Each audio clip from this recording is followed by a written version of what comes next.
And Mark is, he's the co-founder of the Nelson Hardiman healthcare law firm. It is actually a boutique healthcare law firm in Southern California. He brings more than 15 years of experience representing healthcare providers in complex litigation and regulatory compliance matters, and regularly advises med spas and cosmetic medical practices about scope of practice, billing issues, and marketing best practices.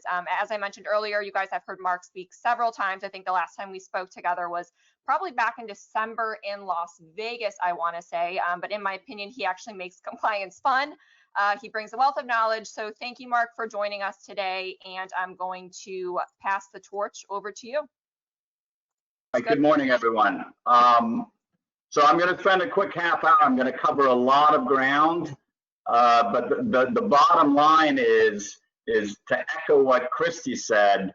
You cannot reopen effectively in terms of your business and effectively in terms of your legal obligations without a heck of a lot of planning. And I say that because our office just did this in terms of a gradual stage reopening of bringing in staff. And we went through the myriad various requirements, both locally at the county level, the state level, and the national federal level. And it took a lot of time. We actually thought it would be a lot easier than it was. And to ensure that you have a smooth reopening that is also compliant and reduces the risk to your practice of any type of liability vis-a-vis either your patients or your employees, it's critical that you have enough time and a soft reopening to iron out any glitches before you reopen your med spa. I'm addressing a lot of these issues at a macro level. This is not legal advice.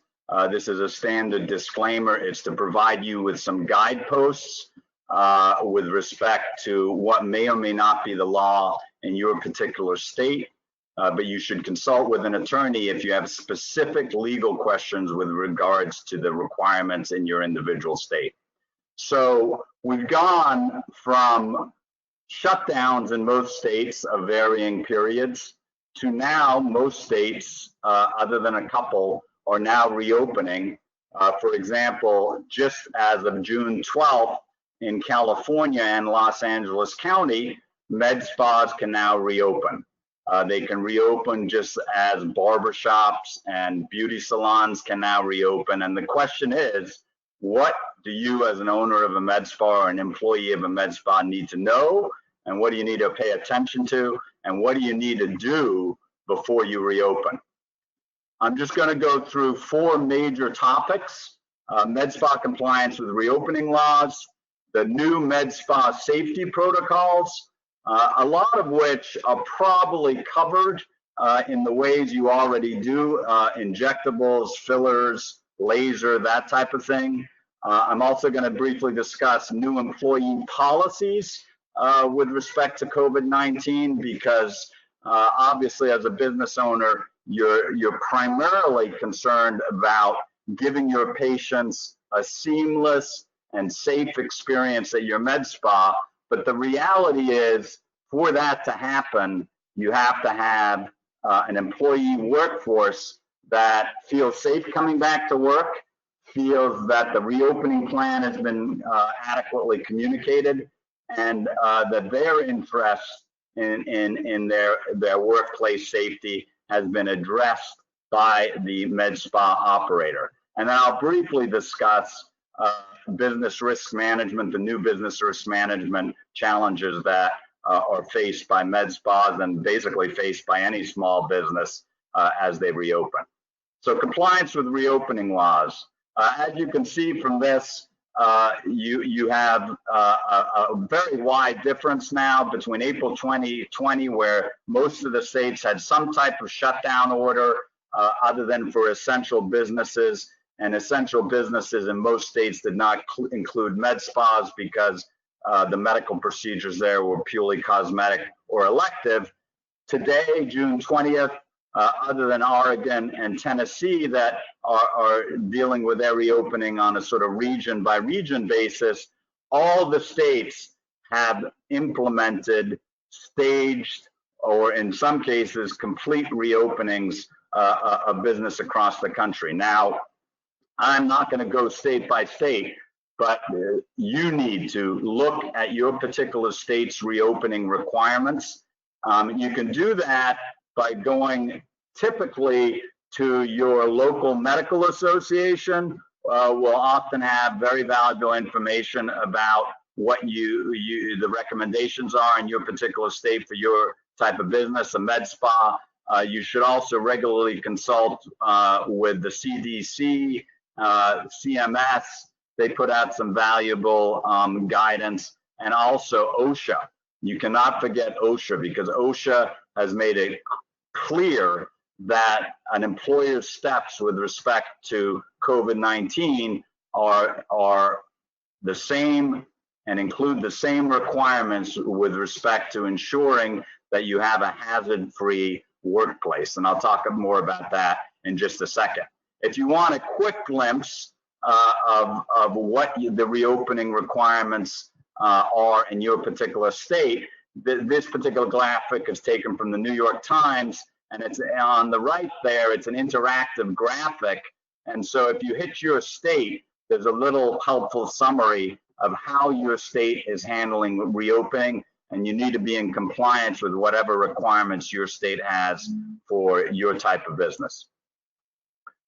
There's all kinds of different statements about reopening being put out by state, local, federal governments. How do you make sense of them all? Well, more information is better than no information, obviously, but you need to understand that federal policies re permissible activity are not largely non-binding guidance. In other words, the enforcement of standards with respect to the practice at med spas, the medical practice of med spas, and employer requirements are largely set by the states, who often have a limited enforcement role, and then it drops down to local authorities, the county, who are usually the ones with authority to enforce whatever requirements they have over med spas within their jurisdiction.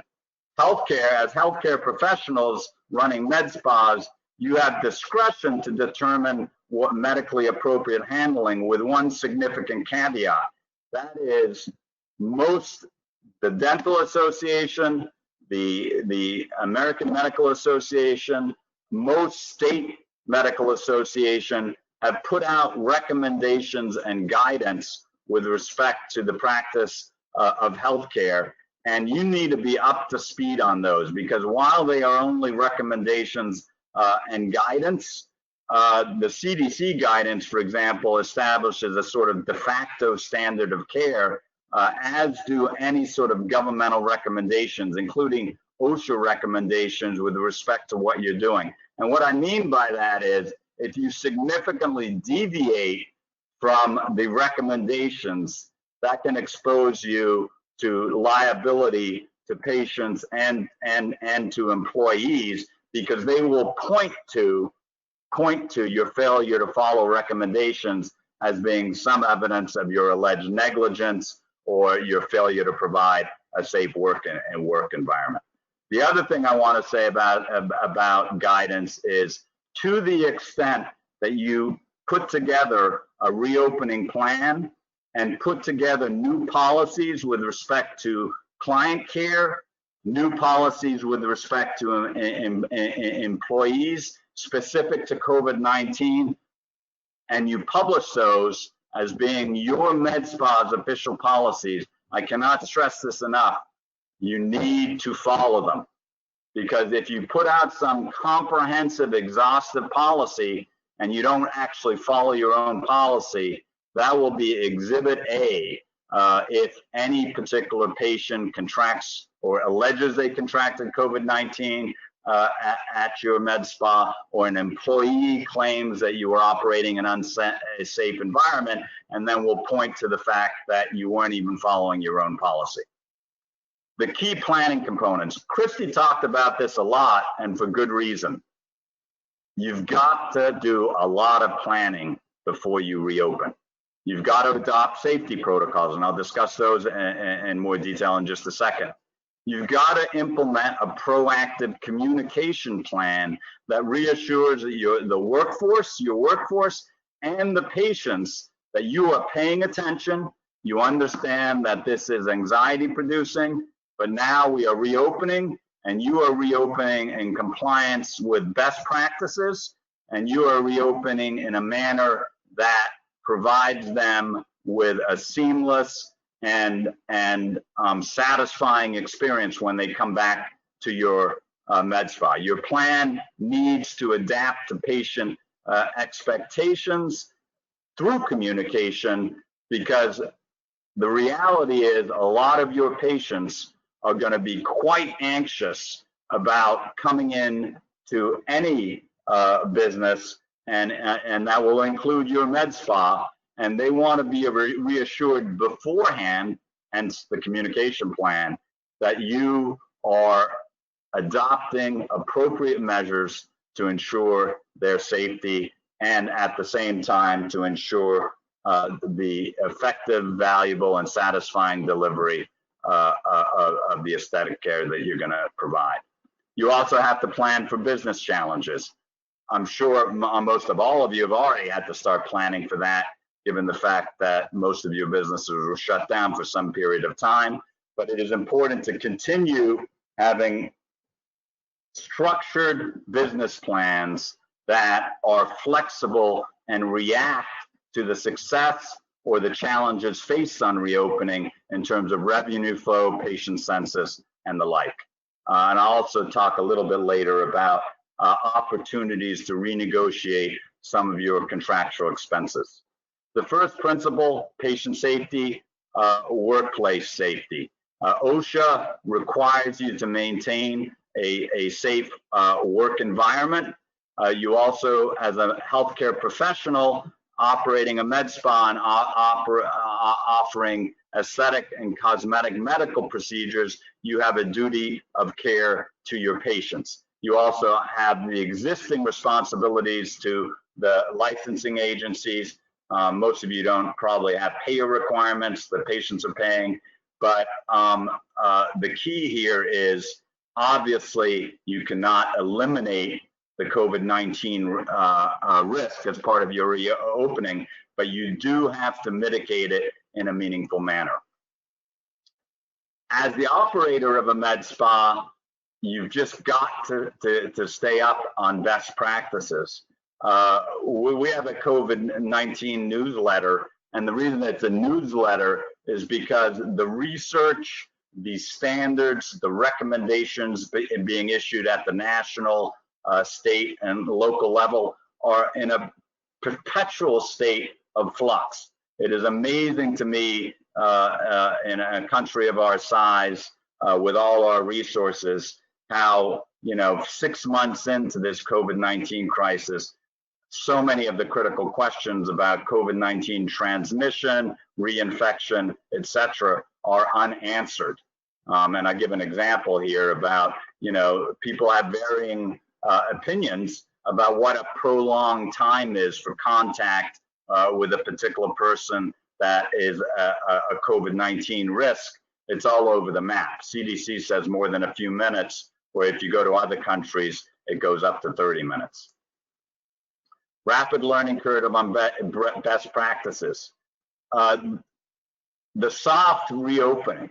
I don't say that just because it's a recommended best practice. A soft reopening, what I mean by that is once you get your reopening plan in place, I would advise to just bring in a few clients, not to just reopen with a full schedule, etc., because there will be glitches on your new practices in terms of patient check-in, in terms of how you are going to see patients, in terms of how you're going to communicate with patients when they get there, in terms of where particular services are going to be provided and the like. And it's just helpful given the fact that most plans in the Army, they say your plan doesn't survive first contact with the enemy. Same thing with the reopening plan. You can put a lot of time in, but until you actually implement it, some of the little glitches around your plan will not materialize until the day you reopen. And so a soft reopening is probably strategically advisable. Over communicate. Christy said this in a manner that I liked. To get your clients to come back in, you need to communicate about what you're doing. Over communicate. Over communicate your status, your values, use video, use your website, email, etc. Same thing with the staff. Before you bring them all back in, they're going to want to know what your plan is. You need to over communicate that plan to them so that they believe that the captain at the helm of this ship is up to date, knowledgeable, and is put in a plan that protects their safety when they come back to work. As a leader of a med spa, the reality is, as Christy said, you're going to have to spend more time to deal with the emotional challenges. I did not realize with our staff how scared they were. We operated a skeleton staff for a while, and now we're starting to bring people back in. People are scared of COVID-19 in varying degrees, and they're your folks. And so you need to address that anxiety and fear head on, while also generating enthusiasm for them to be able to actually come to work in a manner that is fulfilling for them, gets them out of the house that they've been stuck in for weeks, gets them back interacting with appropriate social distancing with other staff members in a way that they are willing to buy in on. Should you use informed consent for COVID-19 risks? The answer to that is yes, because that's part of communicating with your clients. It really doesn't protect you from any liability you may have, potential liability, etc. But what it shows is that you, as an operator of a med spa, are concerned about communicating to your clients, patients, the risks of COVID-19, and that will send a message to your clients that you are on top of this. You're not just trying to protect yourself, you're trying to educate them. New med spa safety protocols. These are really not optional in terms of both OSHA operating a quasi healthcare facility, which a med spa is, and it's certainly not optional as a healthcare provider. I have a little box there about point of care testing. That may change some of our safety protocols, but point of care testing right now is just simply not available, and as far as I know, is not going to be available for the foreseeable future. So your safety protocols really can't rely on testing screening. And as we all know, what those tests tell us in terms of safety is very, very ambiguous. The jury's still out about whether people who have had COVID-19 can retransmit or be reinfected. We just don't know. So our safety protocols are based around the fact that we don't know a lot about this disease. So we need to be proactive about what we do know about it in terms of implementing appropriate safety protocols, including, as Christy mentioned, screening of your workforce and patients, physical distancing where possible. Obviously, where you are involved in direct patient care, you cannot be doing injectables, fillers, skin peels, whatever, really at 6 feet distance. So your PPE usage has to reflect that. You need to have policies that implement some type of cleaning and sterilization policies for both equipment, but also for your med spa in general. And then you also need to implement some type of quarantine policy for your employees to the extent that they're symptomatic or at high risk. And what high risk is kind of up to you, but high risk could include such things as air travel. It could include going to foreign countries, etc. Screening. So screening of staff, this is typically a summary of the recommendations from the various agencies. You want your staff to self-monitor, take their own temperature, obviously monitor themselves for the onset of COVID-19 symptoms, and report if symptoms make medical evaluation appropriate for the staff. For both the screening and staff, most of the recommendations of the agencies require pre-screening when staff arrives at the office and clients arrive at the office. And that includes taking their temperature. If it's over 100 or 100.4, as Christy said, those patients and staff should not be coming into your med spa.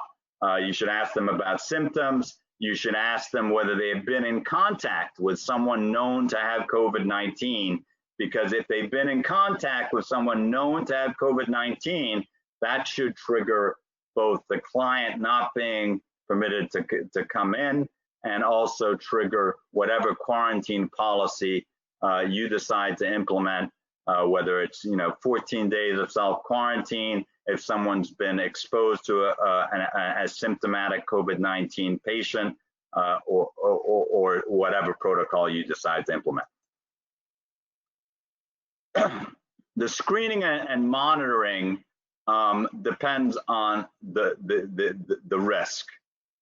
Typically, the screening protocol for a med spa should be relatively low risk if you're implementing it correctly. So in other words, if you've got a screening protocol that prevents symptomatic patients and staff from coming into the med spa, then obviously there's still a risk of asymptomatic patients and the like coming in.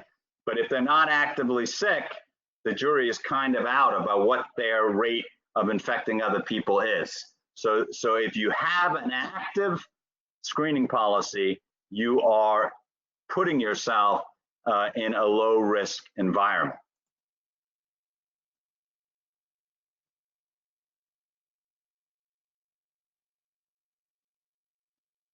So I've covered most of this already.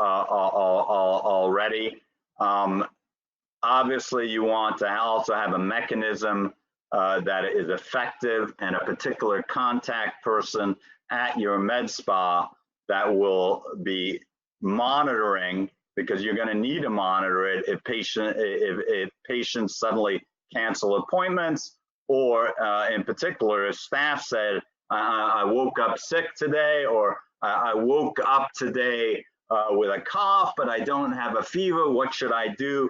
There needs to be a point of contact at your med spa as to what the decision is going to be with respect to, based on your pre-screening patients, what your instructions to that client or patient are going to be, or the staff member is going to be, as to whether they should come into the med spa that day. Effective communication and engagement. You need to alert everyone about new protocols. You need to provide educational materials to your staff members about the policies you're going to implement, whether it's how to use PPE appropriately. Probably most of your medical assistants know how to do that already, but it is vital that it not just be on paper and not just be on email. So as Christy said, you want everyone in your organization to have a game plan about how they communicate with certainty and confidence to your clients with respect to what the med spa is doing on the COVID-19 issues. and that everyone is on the same sheet of music, and that everyone is basically communicating the same confidence and assurances to your clients that they are being offered and being provided when they get there with a safe experience. Physical distancing. Subject to what I said earlier about the circumstances where obviously there can't be physical distancing during the actual treatment of the client. Christy mentioned some of these. Generally speaking, these reflect on the screen the guidance put out by most federal and state agencies.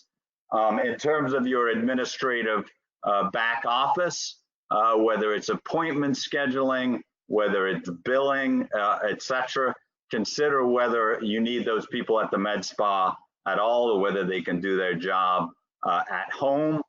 Consider reconfiguring your workspace so that people, your staff, have 6 feet workspace between their workstation, if that's possible. I agree that a remote check-in is a good idea. That requires, again, dedicated employees and clear instructions to your clients about how that's going to work if they pull into your parking lot, whether you're going to use text or email, and when they're notified what they are supposed to do. Generally speaking, you want to not have a waiting room. You want to use that remote check-in to avoid a waiting room where there's more than one person there. You want to direct patients to go straight to where they're going for their particular treatment. You want to consider limiting a patient capacity in the office to one that ensures minimal contact between the patient, staff members, and other patients. You want to have a policy that is communicated to the patient that, generally speaking, unless they need someone with them, and if that involves an elderly patient, you should have already considered whether your policy should be, if they're at high risk because of their age or any other comorbidities, whether you should be actively discouraging them from coming to your med spa, even though they're a potentially paying client because they're at high risk for COVID-19. But generally speaking, you don't want unnecessary visitors or guests coming with your clients and sitting in the waiting room, because you probably don't want to have a waiting room. So you want to limit the number of people that come in. Use one direction movement. What that means is you set entrances and exits. So there's a separate exit if you're capable of having a separate exit for patients to leave versus patients coming in. You can also, depending on how your office is configured, have one direction travel, which also reduces people crossing paths in hallways and the like. And you want to remove, to the extent that you have any waiting room, you want to remove magazines, toys, coffee, any type of infectable items. Sterilization and cleaning policies. These are, most of them are pretty blinding glimpses of the obvious, but you want to make sure you've checked your boxes in your plan that you've covered these. You want access to 60% plus alcohol sanitizers. You want to post notices in your restrooms or in any exam rooms, reminding clients and employees about hand washing protocols. You want potentially to have some time to air out exam rooms after a client's been in there. You want to increase maintenance standards throughout all public access points, whether it's through having dedicated staff, disinfecting equipment through the day, or also contacting your office cleaning organization or service to ensure that they are taking extra steps to disinfect high traffic area. You want to make sure you're posting any advisories from federal, state, or local governments prominently, to the extent that posting of those guidelines is mandatory. And you want to have all the supplies you need before you reopen.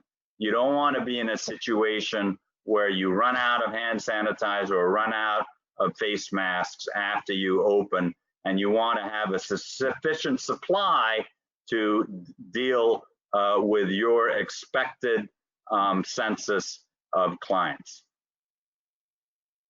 So what do you do if the staff is exposed or the staff is symptomatic? If they have any symptomatic showing of COVID-19, generally speaking, most of the guidance says you should instruct them to stay home. If a client or an employee is at high risk exposure, and we'll discuss that in a little bit detail, but generally high risk exposure means they've had a direct contact with someone that has been diagnosed with COVID-19, or they've done something high risk in terms of traveling, or whatever you decide is high risks, subject to reasonableness. If they were at high risk, you can make a decision that they stay home as well. At low risk, then asymptomatic, they feel fine, they can come in to work, or they can come in for their appointment. Your staff has to be instructed clearly and cleanly that they need to report new symptoms ASAP.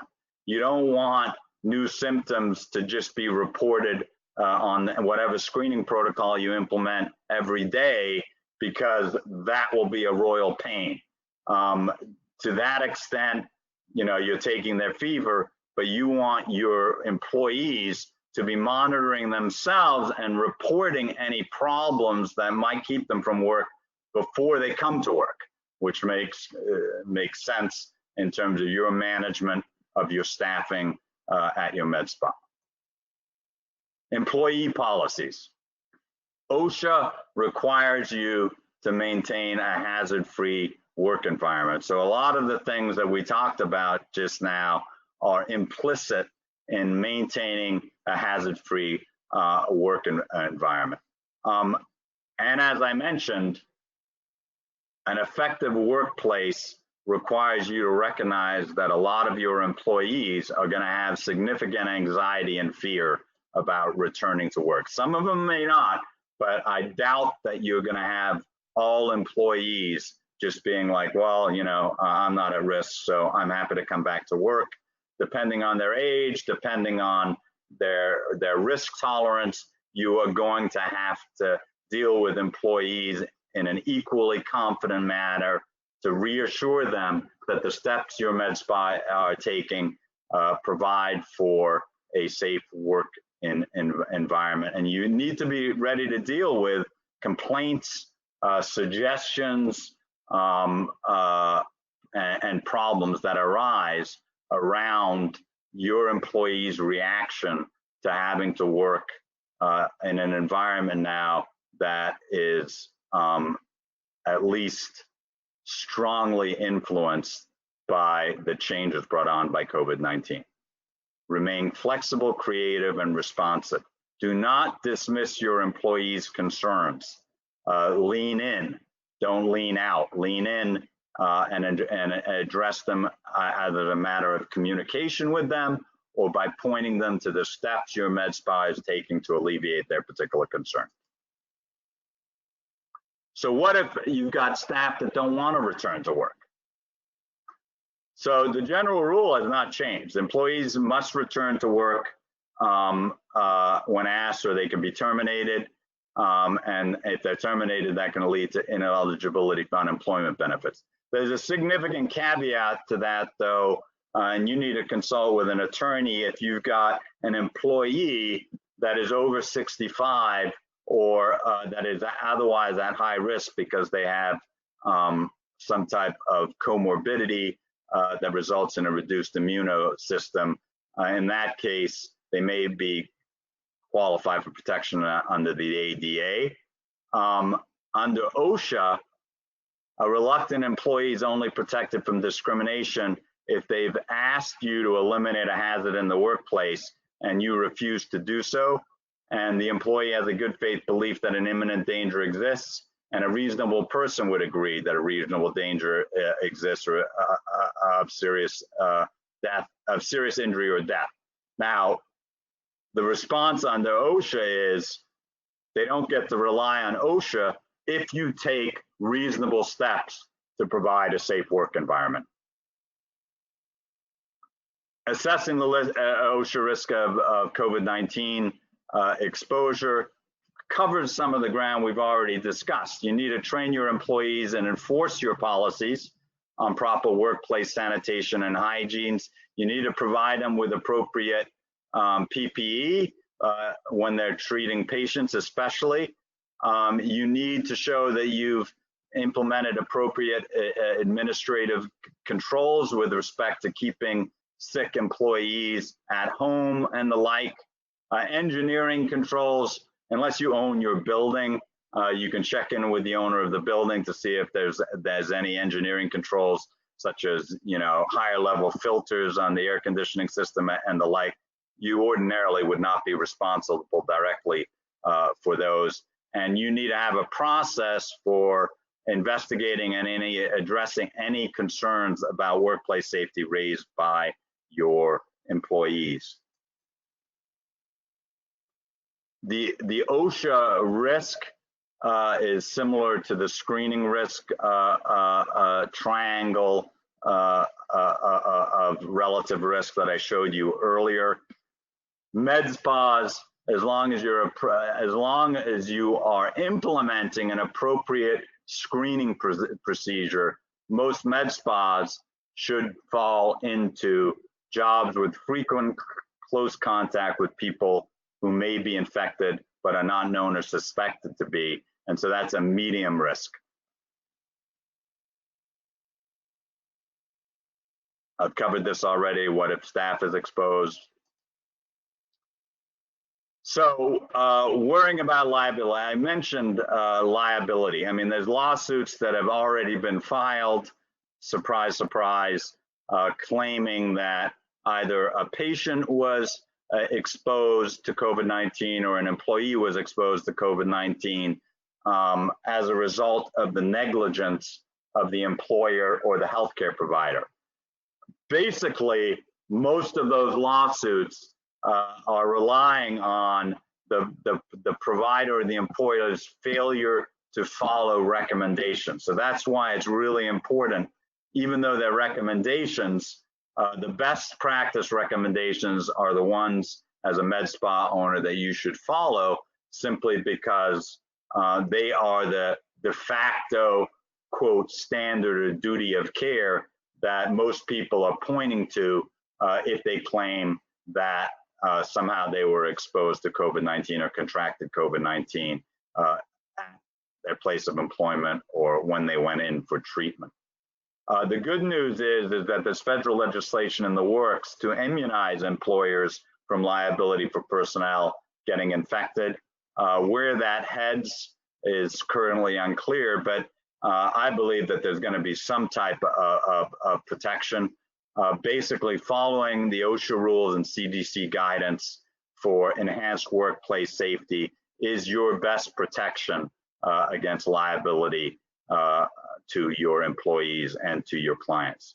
Workers' comp, I'm not going to really get into this, but COVID-19, it's a little bit up in the air whether COVID-19 is going to be considered a workplace occupational hazard. Various states have said it is going to be. Some states have not spoken on the issue. California Governor Newsom has basically suggested that the existing presumption is going to be reversed. In other words, that employers are going to have to show that the employee did not contract COVID-19 at the workplace to avoid workman's comp coverage. Business risk management. These are the same things you dealt with before COVID-19, but obviously there's a renewed focus on them now that your business has been shut down for a period of time and you are now reopening. Constantly make and revise your projections. You need to manage your expenses closely now, because you don't know for at least a while after reopening about what percentage, as Christy said, what percentage of your prior clients that you're going to be able to successfully renew your relationship with.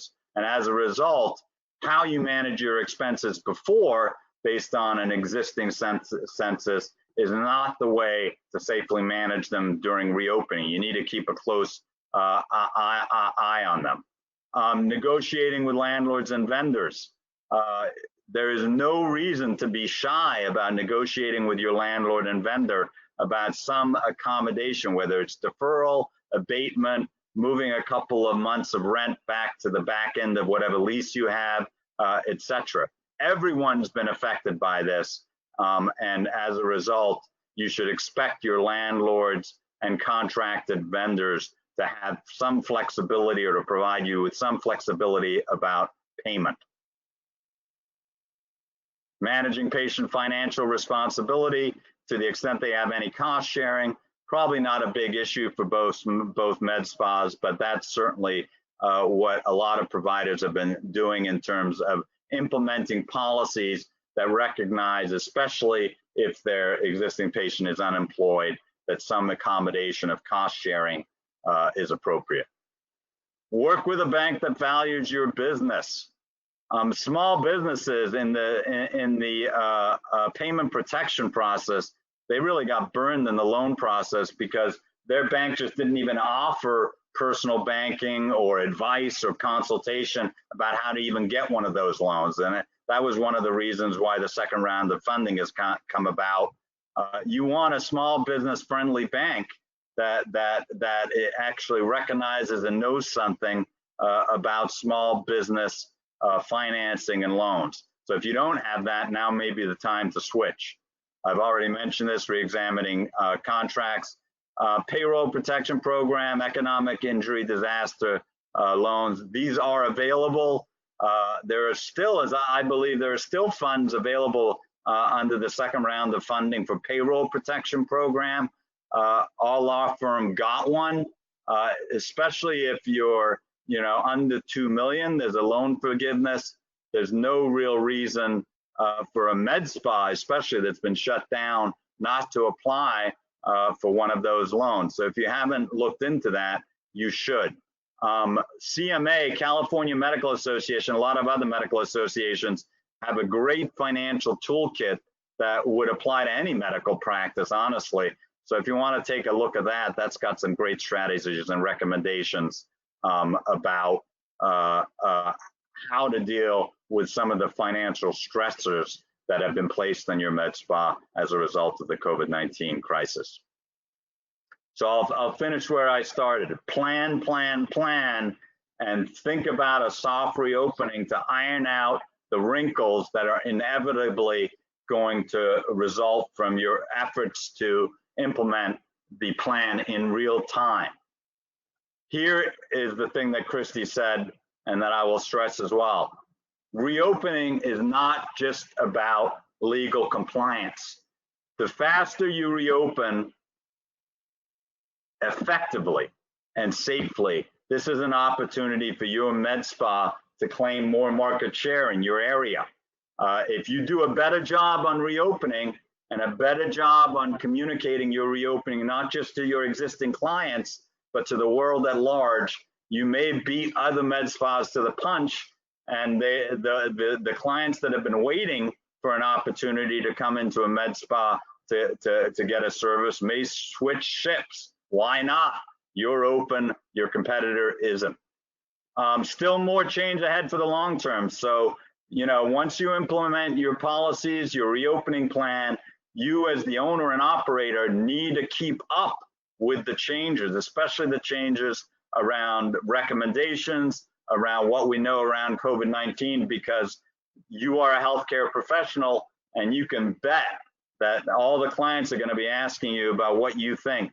So be up on the state of the research and what we do know about COVID-19, infection, transmission, and the like. And finally, stay positive, build positivity with your team. That's what Christy said, and that's what I say as well with respect to ensuring a successful reopening and a legally compliant reopening.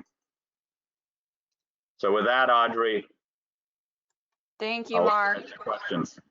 So what we're going to do, you guys, and kind of while I'm looking through the questions here, something I do just want to echo on what Mark and Christy said, you guys, this chaos definitely does create opportunity for those who choose to capitalize it now, especially when it does come, or, you know, in terms of gaining market share. So I couldn't agree with them more. I'm going to leave the questions open for just a minute or so. I know we're running a little behind schedule, no big deal. So I'll give you guys 30 seconds or so. Feel free to type your questions in the chat box, and then we'll do a quick Q&A with Mark.